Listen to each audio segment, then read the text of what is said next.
Welcome to the Diary of the Pan-African Preacher. On June the 28th, 2025, the world celebrated as the Democratic Republic of Congo and Rwanda signed a US facilitated peace agreement, a deal meant to bring an end to one of Africa's longest and deadliest conflicts. Yet, as the ink dries on the pages of diplomacy, many on the ground brace not for peace, but for the storm that history warns may come when false claim or when false calm settles. The inked agreement, which is grand in symbolism, is alarmingly void in substance.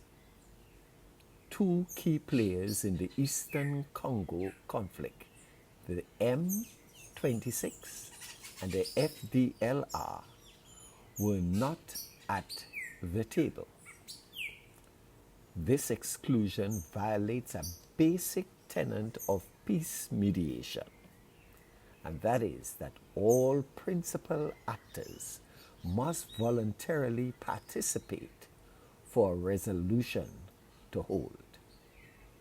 One cannot broker peace by ignoring the very people waging the war. The March 23 movement, also known as the M23 with its pro-Tutsi and pro-Rwandan orientation, is not a peripheral group. It is one of the primary rebel forces destabilizing Eastern DRC. The FDLR, on the other hand, is composed of Hutu militias, including individuals linked to the 1994 genocide in Rwanda, and they are deeply antagonistic towards Kigali. These are not fringe actors. They are central players in a decades-long proxy conflict shaped by ethnicity, historical trauma, and regional geopolitics. The American hand in this peace deal cannot be separated from its global strategic interests.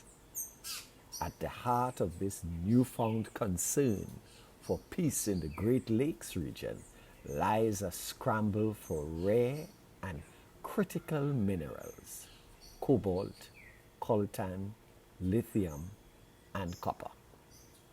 These minerals are essential for the technologies that will shape the 21st century and onwards, because they are critical for electrical vehicles even to be advanced into military systems. The DRC possesses an estimated 70% of the world's cobalt reserves. China currently dominates global supply chains for these minerals. Washington's facilitation of this rush peace deal is not charity. It is a calculated move to dislodge China's grip and secure direct access to Congolese resources by bypassing both the chaos of conflict and the influence of competitors. Yet the West has played this game before, plundering Africa under the guise of partnership, offering peace deals that secure extraction, not justice. And so there is an old African proverb that says, there is more in the mortar than the pistol. With more than 100 armed groups operating in the Eastern DRC, any agreement that excludes the actual belligerents is built on sand.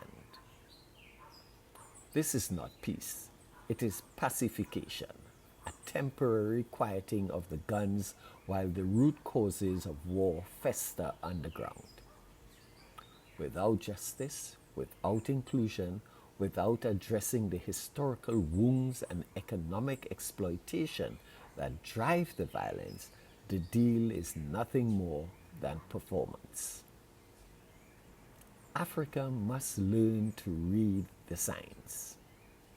The promise of peace and safety without accountability, transparency, and African led solutions has too often led to deeper chaos. The road to lasting peace in the DRC will not be paved in Washington or Brussels, but in Goma, Kigali, Kinshasa, by Africans, for Africans.